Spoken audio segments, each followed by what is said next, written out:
Asa na kayo? Binababoy mga nag-ayala, mga pobre sa Muntinlupa. Inagaw mga higaan at iba pa. Okay? Yan ang una natin. Sige, magtanungan na lang tayo, kwentuhan. Okay, magandang umaga, magandang hapon po. Ngayon ay 1:13 at dito po tayo ngayon sa aking live stream. At ang ating makakaharap po ngayon ay yung mga kasapi po ng grupong Maralita na Tagalungsod. At sila po ay nakatira sa kilometer 22 sa West Service Road ng South Luzon Expressway diyan sa area ng Barangay Kupang sa Muntinlupa. Sila po ay hindi man lang binigyan ng tamang pansin ng mayor ng Muntinlupa na si Rufino Rufi Biazon at yung congressman ng Muntinlupa na si Jaime Jimmy Snedy. So, sila lang dalawang tao ang makapagtulong sa mga sitwasyon ng mga taong ito. At bago ko sila interviewin, bigyan ko lang ng konting konteksto ang pangyayari sa kanila. Kumbaga po, sila ay nanirahan din dito sa lupang ito na kung tawagin nila ay Acero Compound na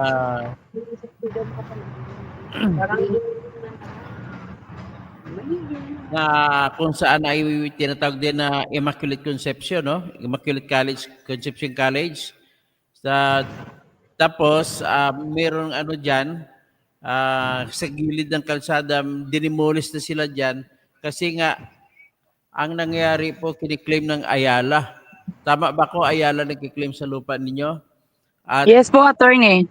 At nagkaroon ng court order, pero ang kinasuhan sa korte, sa Muntinlupa ay ibang tao, hindi sila. Kumbaga, sila kasi ay tinagurian o tinatukoy ng korte na acting under sa kung sinong taong kinakasuhan. So sila po ay, aminin na natin po na pwede natin sabihin na informal settlers. Huwag na natin tawagin na kung ano pang iba. Sabi na may yes, Ayala po, no? May nakasagot dito. Sige, pakishare-share yung iba dyan. Magbukas may cellphone para ma-share para marami makikinig. Ngayon, ang nangyari, umabot na sa punto na dinemolish ng mga bahay ninyo, no? Lahat na kayo dinemolish, tama ako? Opo, dito po sa side po namin. Oo, so dalawang side, ibig sabihin malawak na lupa yan. May ibang yes side po. pa. Sa Opo. side ninyo, anong tawag niyo sa grupo ninyo sa side ninyo? Acero, Westville po pa rin. Westville Compound Neighborhood Association. Okay, so ang kabilang grupo, anong pangalan? Ganon din po, isa lang po yung pinamumunuan ko. Okay, so sa ngayon, bago nagka-demolition, ilang pamilya diyan nakatira diyan sa lupa na anong tawag ni Mr. Antonio Acero ang may kaso at ibig sabihin nag-Acero compound kasi si Mr. Antonio Acero ang ang nakita niyo diyan na naghawak ng lupa. Yes, attorney. At saka yung kwento diyan pinapasok kay diyan ni Antonio Acero, tama ako? Opo. Mga kailan niyo kayo pumasok diyan? Anong taon?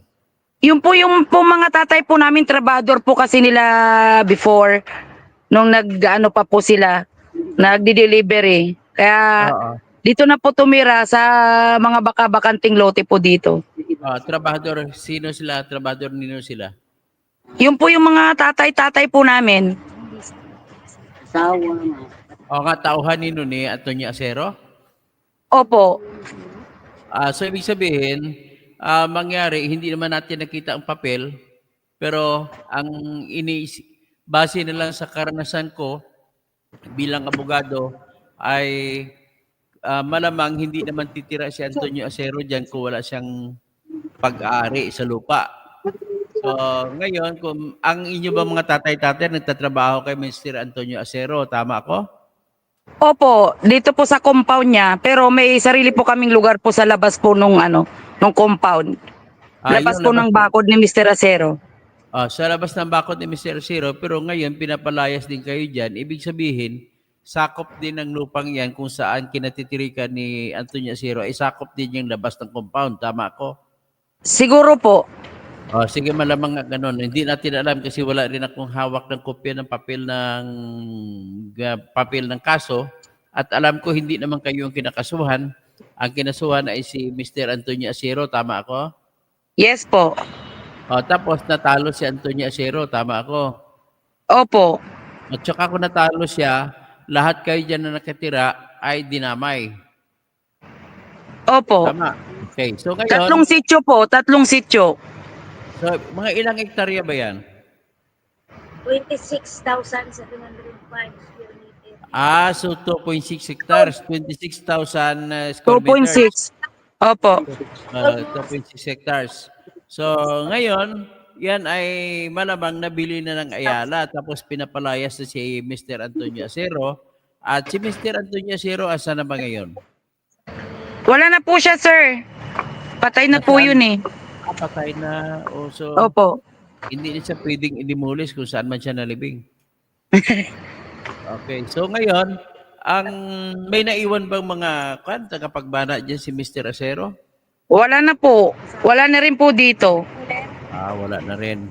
So, teka muna, checking ko si Mr. Mangada ha.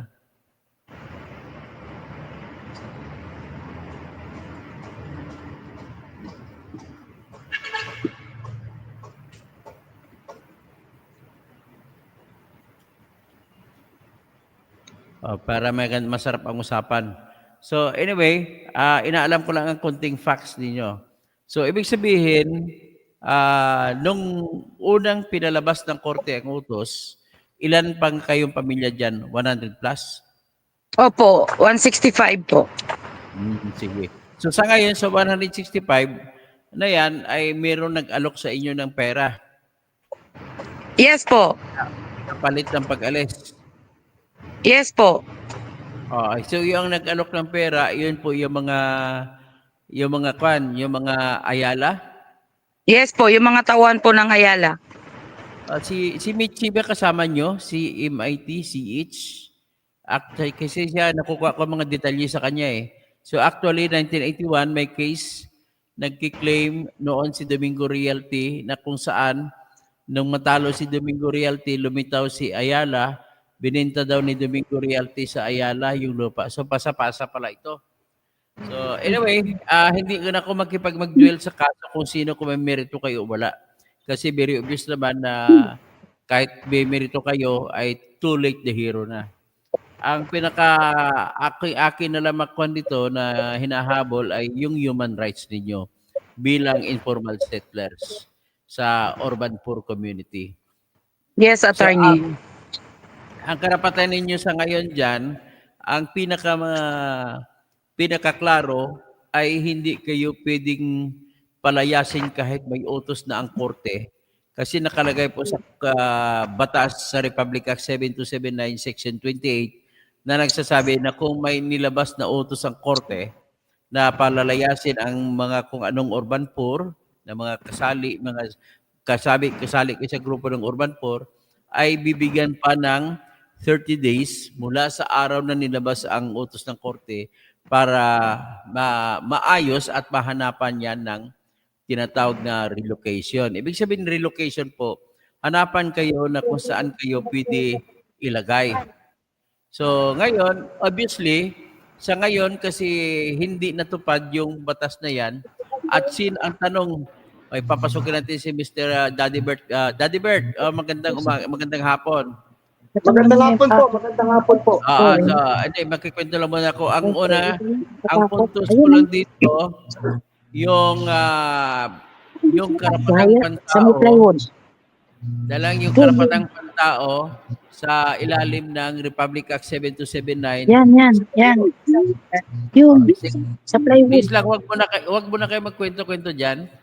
Kasi naistorbo tayo sa ating live stream. Nilda, wag ka muna magkwento dyan, Nilda, kasi hindi tayo mag-istorbo sa live stream natin. Okay po. Okay. So ngayon, ganito, ang karapatan, sila po ay may utos na demolisin sila. Kumbaga, ang iba sa kanila sa 165 families, ay ilan kayo natira sa inyong side? 15. Sa kabilang side, ilan? Ay, walang ano. Ipaki-on mo yung microphone mo na mute. Microphone mo na 65. So nasa ano pa po kami? 70 plus pa po kami dito. Mary Jane, off. Okay, so 70 plus sa lahat-lahat, pati yung kasama sa kabila. Opo. Okay. So ngayon, dahil talo na kayo, ang natira na lang na karapatan ninyo ay mai-relocate kayo, mailipat kayo sa isang lugar na dapat kung bago mag-demolition ay mailipat muna kayo. Yan ang kaisipan o espiritu ng batas. So ngayon, ang tanong, sino ang may obligasyon maglipat sa inyo sa relokasyon? Number 2, may ginawa po ang ating batas. Kakibat niyang tinatawag na Republic Act 7279 na bumuo ng opisina na ang tawag ay Presidential Commission on the Urban Poor. Sila po mag-asikaso ng mga problema nyo. At nakalagay din sa Republic Act 7279 na batas, sa Section 28, na bibigyan pa kayo ng 30 days mula sa araw na nilabas ang korte ang pagdedemolish o pagpapaalis. Ngayon, maliban sa 30 days, may binibigay din na 45 days na obligasyon na tutuparin na gagawin ng local government at ng National Housing Authority. Ang may obligasyon yan yung city government ng Muntinlupa, kasi sa Muntinlupa kayo nakikita, at saka yung National Housing Authority. So ngayon nakalagay dyan na i-relocate kayo, hanapan kayo. Ang may obligasyon ay yung local government at National Housing Authority. So very obvious naman na hindi kayo pinapansin ng grupo ni Biaso na kahit bumuto pa kayo kay Biaso at kay Presnedi, wala man ang tulong na dumating sa inyo. So that is one. Kayo ba ibinigyan ni Biaso at saka ni Presidente ng pera para bumoto sa kanila? Sabihin ng katotohanan kung binigyan o hindi. Hindi po ako nakatanggap. Yung ibang kasama mo dyan. Kayo sa eleksyon. Naka-receive kayo kay Biaso ng allowance? Election? Mga leader. Mayroon po. Mga leader. Kasi may leader siya ditong naiwan, dalawa eh. Sinong leader niya na iwan dyan? Ito po, si Erlin Dorado po at saka si Norma Marbebe. Kami ang serial. Kasama niya kami, una pa lang siyang tumakbo hanggang, Simula't umpisa daw po, hanggang ngayon. supporter na sila. Kasi mga area leader kami. Serial leader kami. So, humingi ba kayo ng tulong sa binoto nyo? Maraming beses na po kami humiling ng tulong doon. Di lang po kami naharap. Ano nangyari sa hiningi niyo ng tulong? Ang sabi po niya doon sa sulat namin, 1 month pa daw bago po ma-schedule kami para makapaharap. Kasi namatay yung tatay niyo noong mga time na yon. Tas wala na po nangyari. Kahit nakiusap na po kami sa barangay, nakiusap na po kami sa upaw para harapin po kami ni Mayor, wala pong nangyari. Tapos So, kahapon po, nangako na pupunta, hindi naman po kami pinuntahan. Yung sunog ang pinuntangan. Ay nasunog. so, sige, ibig sabihin, yan yung mga komplikado, no? Ang obligasyon nito ay obligasyon ng mayor. Wala nga obligasyon si Presnedi rito kasi congressman siya eh. May obligasyon dito si Biason. Pero may obligasyon man si Presnedi sa inyo kasi congressman nyo siya, binoto nyo siya.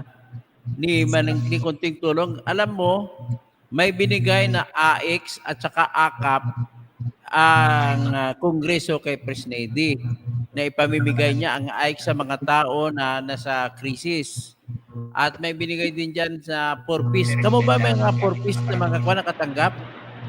Kami po dati, 4-piece member po kami dati. O ngayon, nakatanggap kayo no, kung 4-piece kayo? Opo. So ngayon hindi na? Hindi na po. O bakit hindi na kayo binibigyan ngayon? Nagpalit na po ng mga beneficiary. So ibig sabihin hindi epektibo ang 4-piece. Kasi dapat Daddy Bert, ang 4-piece, ang pakay niya ng batas na yan ay tutulong sa mga tao para na uunlad ang buhay. So kayo ba ngayon ay maunlad ng buhay ninyo? Hindi pa po, paunlad pa lang. Papaunlad yan. Gusto ko sa inyo, positive thinking kayo. Ngayon, kasi karamihan sa mga positive stories, sa mga porpis, maraming tinulungan porpis na gumraduate ng mga anak nila, na may iba niyan mga anak na, may iba niya nga porpis nga, abogado ng mga anak, doktor. Yung iba ay, basta umunlad ang buhay. Hindi kagaya ng mga iba na dahil sa hindi ba may mga kayo ba naman sumasali ba kayo sa isabong tsaka online gaming diyan? Hindi po. Hindi. Buti naman para hindi kayo magaya doon sa isang tao na nagmamayabang nang dahil sa isabong meron na siyang motor. Nagkamotor siya dahil binenta niya ng kotse niya, natalo sa isabong, motor na lang natira. So anyway, ang problema dito, inuulit ko ng panawagan kay Ropi Biason. Ang obligasyon mo bilang mayor ay bigyan sila ng relocation. Tapos, Attorney Toto, of course, Attorney hindi naman Toto. yes. makasingit lang po. Alam niyo po yan, manhid na po yan, manhid na. Hindi na marami na hong nanawagan. Marami nang nanawagan. Si Rupi Biason, marami nang nanawagan. Yung ginawa nga nila sa Acacia, walang court order sa Acacia, giniba nila. Andiyan ngayon, pinatatayuan na ngayon ng pinatayuan na yan ngayon ng sinasabi nilang Mega Health Center. Nagpapatayo sila ngayon ng Mega Health Center, Attorney Toto. Ang problema, yung mga health center nga namin dito, wala kaming walang gamot. Ngayon katulad yan, may gusto magpaturok nga ngayon. Kanina tumawag sa akin yung isang constituent sa taga-Kupang. Walang gamot ng ikangang para doon sa mga nakagat ng yung bites ba, pusa, aso, walang gamot. Isipin mo, nagpapatayo sila ng Mega Health Center. Nagpapatayo sila ng Mega Health Center. So, may Mega Health Center kayo. May doktor ba? Wala. Sa amin wala. Walang doktor madalas nga walang doktor. Kahit testingin nyo ngayon, kung merong gamot sa health center. Tapos nagpapatayo sila ngayon ng Mega Health Center na sinasabi nila. Ang pinagtataka pa namin, Attorney Toto, kaya wala talagang mararamdaman kay Biason, sabi mo talagang konsensya, wala na yan. Isipin mo yung ginawa sa mga tao na yan. Tignan nyo, kung tama yan. Tingnan nyo, tinanggalan nila ng kuryente, tinanggalan nila ng tubig, binasag pa yung mga inodoro, at yung mga plywood na hinihigaan nila, pinagkukuha pa rin. Talagang perwisyong ginagawa nila. Nakikinig ba? Hindi. Kaya nga dito ako, nagbiging boses ako ng Muntinlupa. Dahil kaya nga pinaparating natin to sa lahat. Para ito'y mag-viral sa ginagawa rito ng Rupi Biason na yan. Yan ang tandaan nila. Hindi ako titigil, Atty. Toto. Kahit pa'y kamatay ko yan, dahil sa ginagawa nila dito sa taong bayan ng Muntinlupa, ito pa, baka hindi na pa rin alam, yung care card na yan, yung care card sa buong National Capital Region, kami lang ang merong bayad. Kaya dapat to makarating sa mga senador to. Kami lang ang merito may bayad. Alam nyo kung magkano yan? 130 yan. How many Muntilipeños now in Muntinlupa? 700. Tanggalin natin ng 300,000, 400,000 na lang. Sa 400,000 times na lang 100. Magkano yan?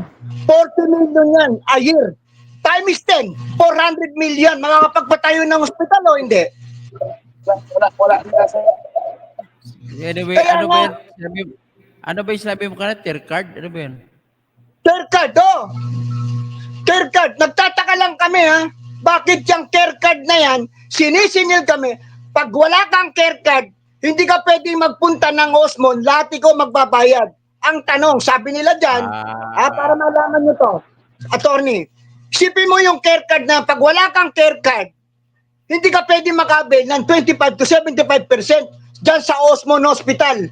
Ang tanong, kung totoo yan, bakit ito, bakit meron, bakit kami bumibili ng bulak, kami bumibili ng ringgila, kami bumibili ng surgical glove, kami bumibili ng gamot, kami bumibili ng dextrose, kami nagpapa-x-ray, kami ang mga nagpapa-laboratorio. Saan? Yung sinasabi nilang benepisyo ng care card na yan. At isa pa, attorney, ano yan? Ano yan? Foundation yan. Pero wala naman report kami kung saan napupunta ang pera ng care card na yan. At isa pa, hindi ka pwede makakuha ng scholarship dito pag wala kang care card. Kaya puro kalokohan yan yung nagagagawa nila. So, hindi maayos ang programa ninyo dyan. So, Wala. anyway, Wala tayo, Sam. Pumunta ka, alam mo ba kung anong tawag na sa Osmond? Attorney, ito totoo to. Pagtanong mo dyan, yan sa mga kausap ko ngayon, alam mo kung anong tawag na sa Osmond? Morgue! Dahil pag Okay. dinala ka dyan, posibilidad na mamatay ka. Okay, taas ako sinasabi yan. Kaya ito, so, ito sinasabi ko sa inyo. Kaya nga ako, naglalakas ng loob ako maparating, lalo na dyan sa'yo, maparating. Sa lahat maparating. Ito, sino nagpadala ng media? Ako rin. Bakit? Para lang matulungan yan. Dahil dito ka nagkakaroon ng news blackout. Alam mo ba, ginawa nila, no meron nag-viral, attorney, may nag-viral. Sinabunutan na isang estudyante mismo sa eskwelahan. Alam mo ba, ginagawa nila? Pinatanggal nila, pinatake down nila para hindi mapag-usapan. Pero nag-viral na. Ganyan Okay. dito, sinisikil dito lahat ng karapatan pantao. Ganyan ako kabokal. So, karapatan pantao at sa karapatang pamahayag sa freedom of Ayun. expression, freedom Yan. of speech, saka Yan freedom dito. Ganyan nila sinisigil yan. Kaya yung mga leader namin dito, sasabihin ko sa yung diretsahan, kahit pa matanggal ako rito na alam nyo kung puro inutil yan mga yan. Puro mga inutil yan. Lahat ng informal settlers dito, alam mo ba kung ilang informal settlers sa Muntinlupa? ilan? 72,000 informal settlers dito. Naku. Ayun Malas lang, kayo eh. Malas kayo. Wala kayo sa lugar ni Isko Moreno na may mga kondominyo, mga mahirap doon. Kaya nga, dito, pwede naman nilang gawin yan. Pero, ini-importante sa kanila, yung pagkakaperahan. Yan ang importante. So, Yan, ganun. okay. Ito. Okay. So, sa ngayon, ang i-focus na muna natin, ibig sabihin po, talagang nakikinita ko na walang pag-asa na malalapatan kayo ng tulong. Yung sa problema ngayon, yung kasalukuyan, yung sila ni Nilda. Ngayon, ang gusto ko lang, ulitin ko lang, Mr. Ropi Biason at Mr. Jaime Presnedi, ikaw po ay abogado at mambabatas pa. Sana ay alam nyo ang batas na Republic Act 7279 na saka ang Section 28 particular na nagsasabi na kung bago i-demolish o bago palayasin, ay bigyan nyo ng relokasyon. So kung walang relokasyon, hindi po pwede kayo sa ilalim ng batas, hindi po pwede shortcut. At kung halimbawa, yung Ayala na pribadong tao na nagpapa-demolish sa inyo, hindi rin siya pwede dapat ipatupad ng korte hanggat hindi matupad yung sinusugo ng batas natin. Number one, relocation. Talagang uncompromisable yan. Hindi pwede may ipagpalit. So kung ang mangyari dyan, kung pangkasalukuyan sa 45 days at wala sila makukuhang tulong, wala sa may bibigay na tulong sa inyo, at kung wala sila may bibigay agad-agad naghahanap pa, halimbawa sila malilipatan, ay may obligasyon ang LGU at saka NHA na magbigay sa inyo ng financial assistance na halaga ay 60 times the minimum wage. Anong minimum wage kayo dyan sa Muntinlupa? 600 pesos. So, kung 600 times 60, mga 36,000 pesos. So, dapat ang ibibigay sa inyo, in the meantime, hindi po yan kapalit ng relokasyon. Yan po ay financial assistance na gagamitin ninyo habang naghahanap ng relokasyon. Kasi po, hindi katumbas ng 60,000, ng 36,000 ang relokasyon. Alam ko, maraming lupa pa dyan sa Muntinlupa. Although ang pangalan Muntinlupa, pero malaki ang mga lupa. So, dapat hanap dyan ang, kasi unang-unang reservation dyan, National Bilibid, napakalaki na. Hanggang ano yan, hanggang Bacoor yung kan, reservation na lupa sa kan, Bilibid. So, ang sa akin lang ngayon, number one na problema ko sa kanila ay hindi sila tinutulungan ng Urban Poor Affairs Office ng Muntinlupa. Ang tulong na gusto ko mangyari sa Urban Affairs Office ay kausapin ng UPAW ang Ayala na huwag naman maging marahas at maayos na pag-aalis na paglisan. Ang gusto ko sana mangyari. Kaya lang, Daddy Bert, tulungan mo sila. Dali lang. Patapusin mo ako. Ang problema ko sa kanila ay bakit hinahayaan ng UPAW at saka ni Presnady at saka ni Biason na yung security guard ng Ayala ay kukunin yung payong na ginagawa nilang bahay. Ay kukunin ang inagaw na ngayong mga bahay. Tapos, ano pa bang ibang inagaw sa inyo ng mga gwardiya? Pwede po ba, Minilda, pakisabi? Yung pong mga payong po namin, kinukuha po nila. Tapos yung higaan po namin, kinukuha po nila. Okay. So, saan nila dinala? Dito po, sa tambakan nila ng hinahakot po nila yung mga mga kahoy. Tapos yung mga debris po, di ba may batas po ang Muntinlupa na di dapat maglabas ng lupa within Muntinlupa lang. Yun po, hindi namin alam kung saan hinahakot yung mga debris dito. So anyway, let me remind Ropi Biason, tell your police officers, kasi ang ginagawa na pala ng gwardiya dyan, krimen na po. Yun pong krimen na although wala silang intention, ibulsayo mga kinuha sa inyo, pero yan po ay krimen na tinatawag na grave coercion. Ang grave coercion na krimen ay makukulong ka hanggang 6 na buwan. Ang grave coercion ay mga ano bang gawain na grave coercion? Yung namimilit ka na gagawin ng isang tao ang ayaw ng tao, grave coercion yan. Yung umaharang ka na para gawin ng tao ang gusto niya gawin, para hindi niya magawa gusto niya gawin, grave coercion din yan. Yung pagkukuha sa inyo ng mga kama, mga higaan ninyo ay hindi na kayo makahiga. So grave coercion yan. Ang pagkukuha sa inyo ng mga payong para silbing panlaban ninyo sa init ay grave coercion yan kasi ayaw nyo makuha sa inyo at yun ay gagawin ninyo pansilong kapalit ng bahay na giniba. So ang isa pang hindi ko gusto dito mangyari, yung proseso ng pagpaalis. Karapatan nga ng Ayala na kunin nilang lupa, pero dapat sumunod din sila sa proseso. Yung proseso na susundin, wala po yan pinag-iba sa mga nag-impeach kay Sara Duterte na karapatan nila mag-impeach, pero ang proseso hindi nila sinunod ang tamang proseso.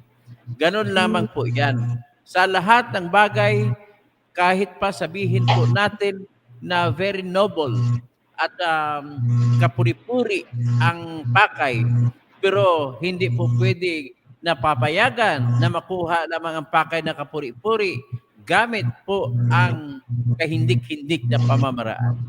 Ang pamamaraan na yan po, sigurado may due process violation dyan sa inyo. Ang nakita ko, ang isang order dyan, hindi ako binigyan ng kopya, si Judge Badiri ang nagdesisyon.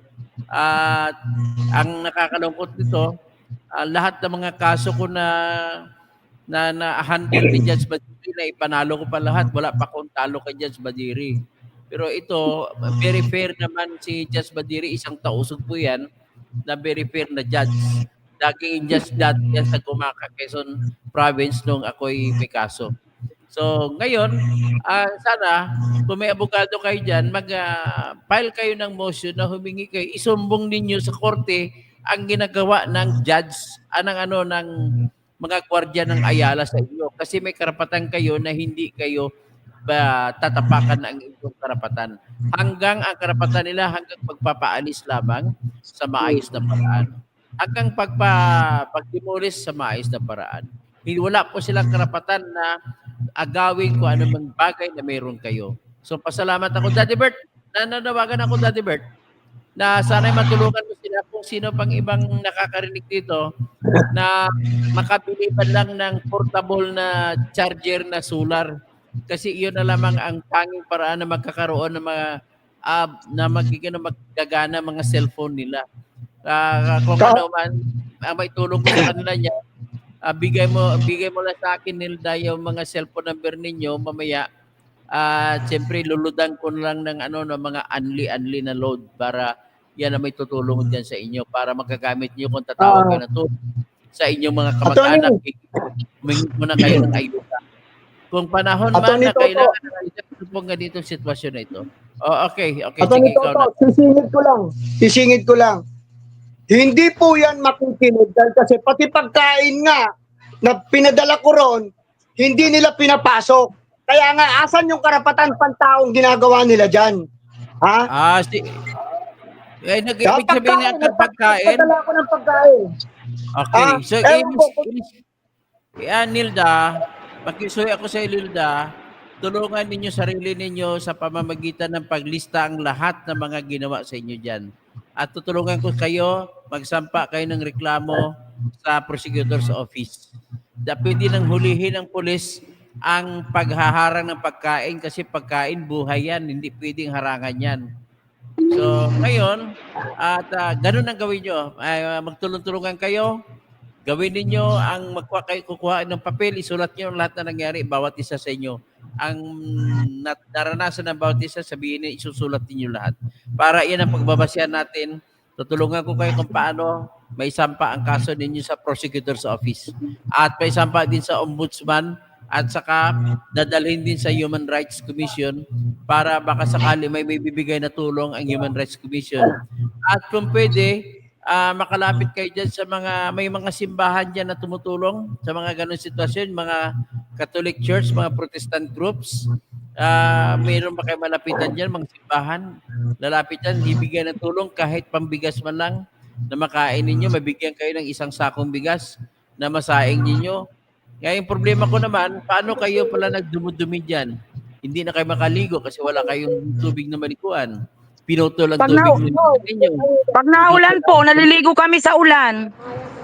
Sige, huwag kayo mag-alala. Darating ang super typhoon. Magkaroon kayo maraming tubig. Maliligo na lang kayo doon. So, Opo, attorney. Sige, Daddy Bert, meron ka pang sabihin. Ang iyon lang mapakiusap ko sa kanila. Number 1, ulitin ko lang. Panawagan ko kay Mr. Biason. Hanapan mo sila ng relokasyon kasi obligasyon mo yan bilang ama ng bayan. Hindi po pwede na magiging excuse na dahil binigyan nyo sila ng financial assistance ay wala ka ng obligasyon magbibigay ng relokasyon. Kung hindi mo po mabigyan ng relokasyon yan, rest assured po, pati si Jimmy Personetti na congressman ay wala kayong tinutulong dyan sa mga botante pa naman ninyo yan, ay kahit ako na po tutulong sa inyo, gagawa ng reklamo sa ombudsman laban sa kanila. Dapat lang talaga, dapat lang. Dali lang. Gusto ko lang marinig ng taga-Ayala. Respeto naman kayo sa tao, kundi mga negosyo ninyo. Mag-umpisa ako ng kampanya na i-boycott ang lahat ng Ayala na mga produkto. Lahat ng mga mall ng Ayala, huwag na kayo pumasok kung gano'n ang ginagawa ninyo. Huwag na kayo bumili sa mga tinitinda ng Ayala. I-boycott natin lahat yan. Kung hindi sila sumunod sa tamang usaping pangkatarungan, usapin na pangkarapatan pangtao sa pagpaalis, may proseso po yan. Madali lamang ayusin yan. Ang problema sa inyo, nagmamadali kayo at gusto niyo shortcut. Hindi po ganun ang shortcut. Tapos kung makuha niyo yung lupa, huwag niyong ikakampanya natin, huwag bumili mga tao dyan sa kanilang igagawing mga condominium dyan, sa kanilang gagawin na mga mall dyan. So ikakampanya natin yan. Parang kagaya nung kampanya ng mga DDS laban kay Vice Ganda na tinira si Marcolita, tinira si Digong. Ngayon, dahil hindi endorse niya ang McDonald's, hindi na bumibili ng McDonald's ngayon ang mga DDS. Puro Jollibee na lang, tsaka Chowking, tsaka kung ano pang iba, mga KFC, tsaka Mang Inasal. Kaya ganon ang panlaban ng tao, yung boycott. Isa rin yung sa magagamit nyo yan. At pwede nyong ang isa magagamit nyo, please lang, huwag kayong maawa sa sarili nyo. Dapat maging matapang kayo. Ang isa pang Yes, attorney. libre lang po ang Facebook. Pwede nyo magamit na armas yan pag nalahat ng inyong damdamin, pwede nyo murahin si Biason. Siya ang lahat. Kasi kung siya ang ama ng bayan, maayos na yan, madaling ayusin yan. Kung nagagawa ni Isko sa Manila na mabigyan ng bahay ang mga tao ron, bakit dyan sa Muntinlupa hindi kaya? Ano ang meron kay Isko na wala kay Biason? Ang problema pa nga sa Manila, kukunti na lang ang lupa.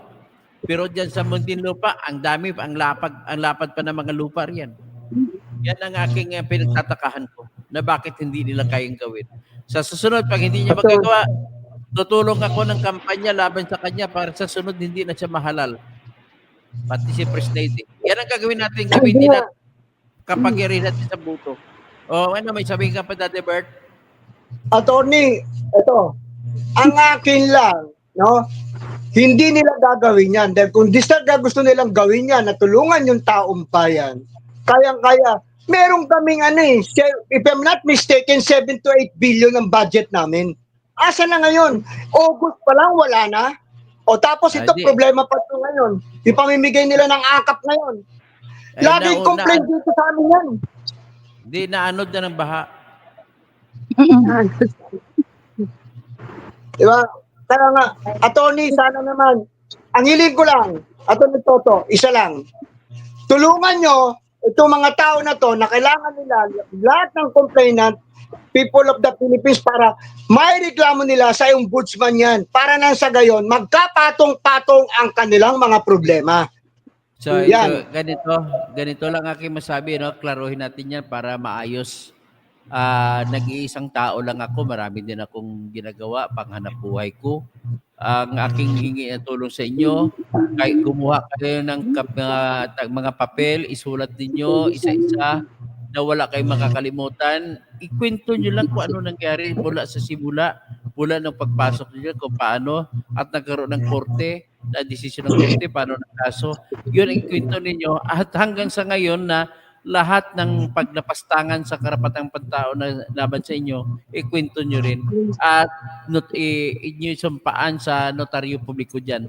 Maghanap kayo ng abogado niyan may notaryo publiko at sumpaan ninyo at sampa ang reklamo. Tutulungan kayo ni Daddy Bert sa pagsampa ng reklamo. O yan, nakita nyo? Ako, Ngayon, Yes, bago isampa ang reklamo, ang may tulong ko dyan, babasahin ko para maayos, masalansa ng maayos ang inyong reklamo. Yan ang may Yes, tulong ko. attorney. Okay. So, sa ngayon, habang nagtatambay kayo dyan, yung iba dyan, mag-isip na kung may mga kamag-anak kayo sa probinsya o sa ibang lugar ng Metro Manila, pwede na kayo mag-conduct ng kampanya na kung pwede, mag-GCash campaign kayo, magbibigay kahit nagsandaan lang muna pantulong sa inyong laban. Hindi naman nakakahiya yung inyong laban. Bagkus dapat kayong tulungan. So ngayon, siguro, let us start. Anong GCash number mo, Nilda? Para i-text ko, equal ko dito. 0946 Okay. 623 Okay. 2924. 2924. Anong pangalan sa GCash mo? Nilda L. Nilda L. Wala ng Yes.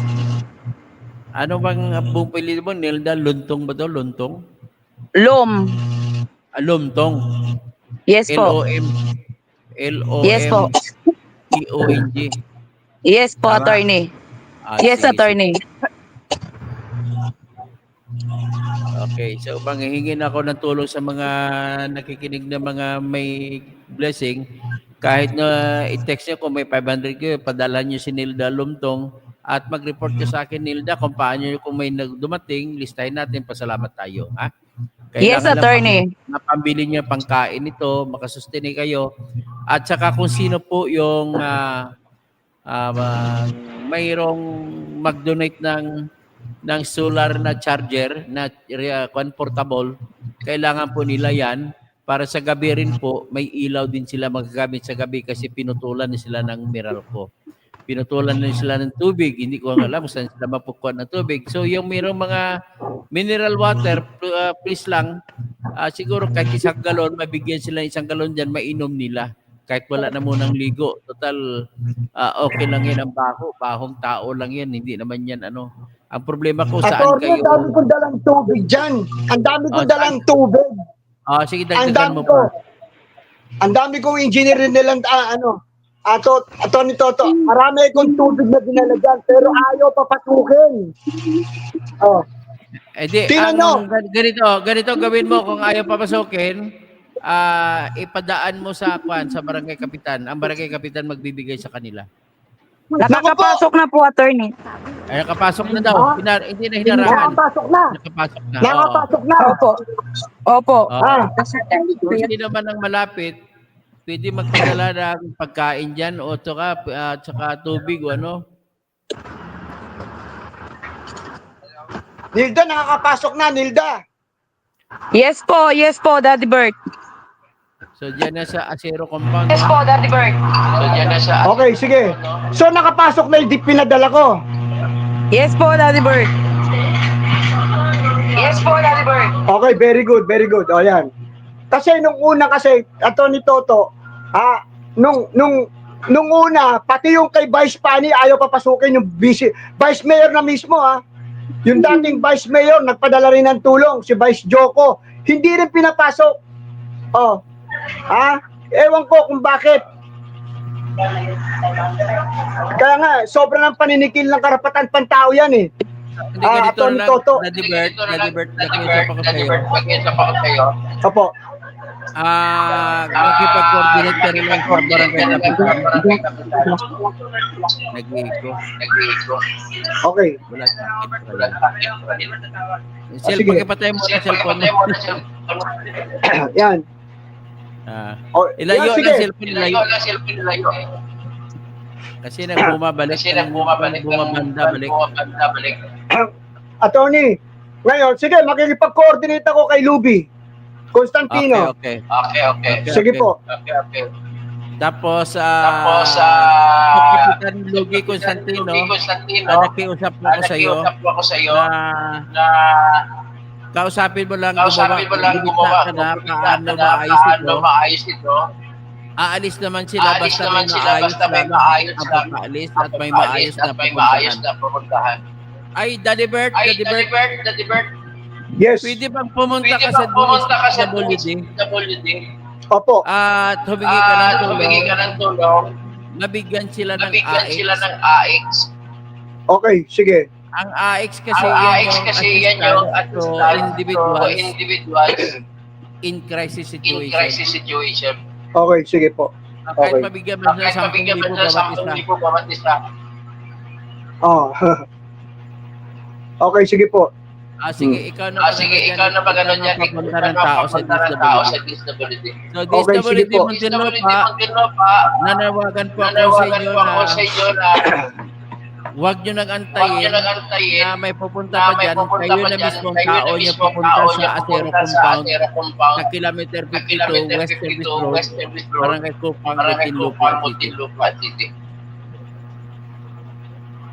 Si Mayor Biason, tinatawagan ko, tulungan mo, padalhan mo ng tubig itong mga tao. Pagkain, padalhan ng Jollibee, huwag yung magtulog kasi galit ang mga Duterte lovers kay Vice Ganda.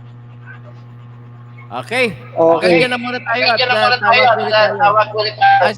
Sige po. Sino ba yung Mayor Saction Line? Pwede tumawag kayo sa Mayor Saction Line, tingnan natin kung may bibigay. Hindi ko alam ang Mayor Saction Line, kung ano number. Hinaharang po nila, may Hindi sila umaharap kahit yung nga media eh. Sa media nga, hindi sila umaharap pag hindi nila kakampi. Wag kayong mag-alala. Kasi kung walang media, mas malakas ngayon ang vlogging. Kaya nga ang pumapasok sila hindi sa mainstream media kundi sa mga vloggers. Okay, tapos si Bong Revilla kumakaso sa vlogger. Kasi mga vlogger lang yung nakatalo sa kanya. Okay, dilagay ko lang dito yung reaction line. Ang number 1 na reaction line is number 8 862-2525. Siguro sa kaya pag kayo umalit ay tatawagan ko line. Tingnan natin kung may sasagot. Sige po. Sino bang may hawak ng cellphone dyan na bumabalik?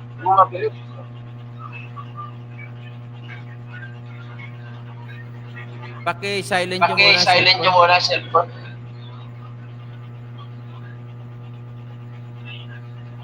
Hello? O yan. Ay naku. Bawasan mo pa. At tatawagan ko ngayon may reaction line. Sige po. 2525.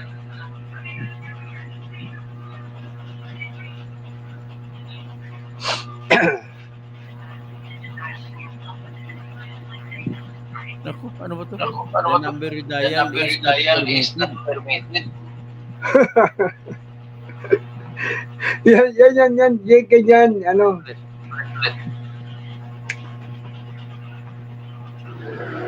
$886 2525. Ito, tatawagan ko.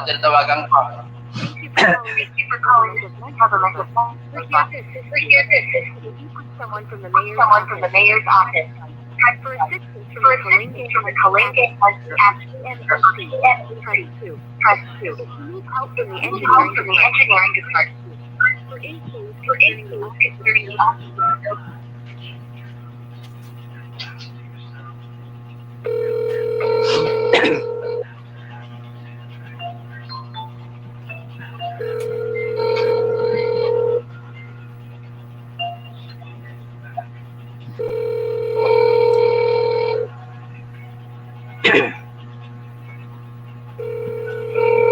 Nilda, baka cellphone mo umuwan. Paki-off mo muna yung sound. Daddy Bert, sound na cellphone mo. Naka-off po yung aking mic. Naka-off Okay, Daddy na Bert. rin. Naka-off na rin. Oh.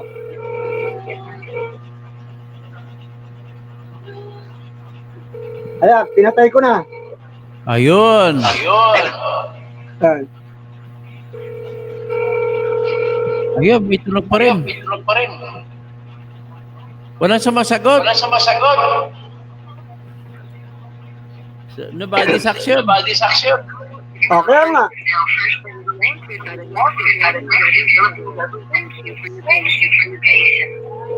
Ay, nako. Oh. Paano ito? At least Walang sumasagot. Oh, ikaw talaga makakapag-witness, di ba? Kaya nga, useless yan mga yan. O, yan. Ay, ito. Babasahin ko lang muna yung pinost ng aking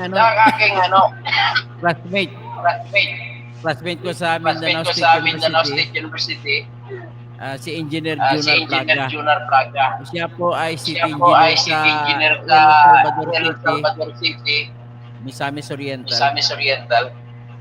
Sabi niya RA 779 Section 28 Paragraph 8 adequate relocation whether temporary or permanent provided however that in cases of eviction and demolition pursuant to a court order involving underprivileged and homeless citizens Relocation shall be undertaken by the local government unit concerned and the National Housing Authority with the assistance of other government agencies within 45 days from service of notice of final judgment by the court. After which period, the said order shall be executed. So, ibig sabihin, may utos na within 45 days ay bibigyan kayo ng relokasyon. Pero kung hindi matupad, ibig sabihin, kung hindi maayos, hindi kayo pwede i-demolish. Attorney, Kung i-demolish kayo ng sheriff na pwede ang sheriff kasuhan. attorney, Sige, gusto mo salita, Dati Bert? madalas hong nangyayari rito yan. Madalas ho yan. Ganyan ang nangyayari rito sa Muntinlupa. Ganyan po. Ganyan na lang sila magganong pag gusto nilang palayasin kahit walang ikangang relokasyon, ganyan po ang ginagawa nila. Yun Sige, nangyari di dyan sa bale. Acacia last year. Ganyan po nangyari dyan sa Acacia. Ganyan. Sige, napatunayan naman natin. Alam mo, Daddy Bert, yung cellphone sa iyo nagaling ang echo. Ilayo mo yung cellphone mo, may isa. Patay yung cellphone ko, patay. Isa pa, may isa pa. Sandali. Yung speaker mo sa computer mo ba? Computer mo ginagamit? Patay din, patay lahat na. Wala na, Kasi kung patay. magsalita ko, nag-i-echo. Yan ngayon. Meron pa ba? Meron. Wala na, patay na lahat eh. Wala sa akin. Wala.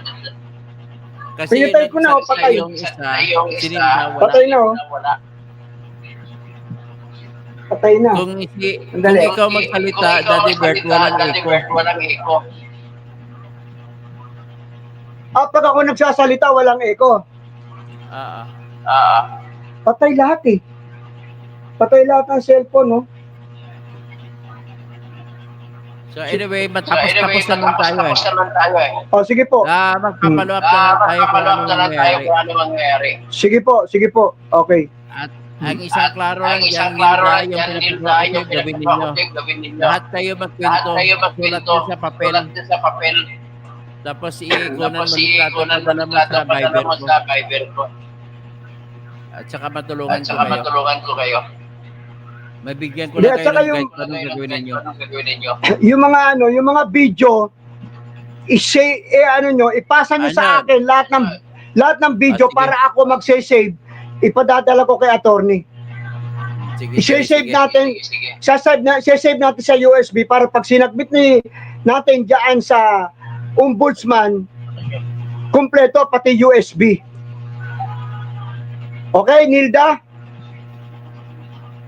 Okay, sige. Naka-off ang cellphone mo. O yan. Ang mic. Si Nilda. O. Yes po, Anita, yes po. Lahat ng mga videos ninyo, pag sama-samahin ninyo, i-send nyo sa akin ng isa-isa, tapos isi-save ko sa USB para pag pinadala natin, mismo doon sa ombudsman, kumpleto tayo ng video. Okay? May Yes save po. lang. Yes po. Okay. Send nyo lahat sa akin. Yung mga kasama nyo, isend lahat sa akin. Okay? Yes Ako po. magsasave sa USB. Okay? Okay po. Ayos Sige. ba? Goodbye. Over sige. and out na. Goodbye. Okay, sige po. Magdasal tayo sa Panginoon na maganda ang swerte na bibigay sa inyo. Thank you po. Diyan lang. Okay. At sa mga nakikinig dito, paki-share ang lahat ang makarating ko ito kay Ropi Biason at kay Jaime Presnidi. At makarating din sa kay Flood Control Queen na si Sara Diskaya. Tsaka flood control king na si flood control king na si sino to? Si Saldico. O nawala ng echo natin. Okay, Okay. na. So, anyway, yan lang po Okay, lahat, sige ha? po. At mabalik tayo, bumonitorin ko kayo lahat mamaya. Tatawagan ko kayo lahat mamaya. Babasa lang ko, ganyan ba Yes, talaga po. ang Taga-Muntinlupa? Ngayon ko lang narinig. Sabi ni Leonie Tunog. Sabi naman ni Cesar Hogar, Pro Vladimir Ilonggo, maayong agad Toto, Tirador, ang parusa pala ng mga kontraktor sa flood control. Blacklist lang. Okay, hindi pwede. Bakulong na dapat sila. Judge Style TV, hindi daw pwede magpadala nitong number di daw GCash user. Hindi daw GCash user ang number mo, Nilda. Magbigay ka ng ibang GCash number na may user. Baka hindi pa verified ang number mo. Tama ba? Hindi po. Active po yung number Sige, ko. ulitin ko lang. Baka mali ako. Baka mali. 0946 Dali 0946 Dali. 0946-623 6 Oo. 623-2924. Yes po. 0946-623-2924. Pakiulit nyo lang. Hindi raw sinasabi, hindi raw user, GCash user. Hindi po. Active po yan. Active po. Sige. Ano na lang. Okay na lang. Ganun na lang, ha?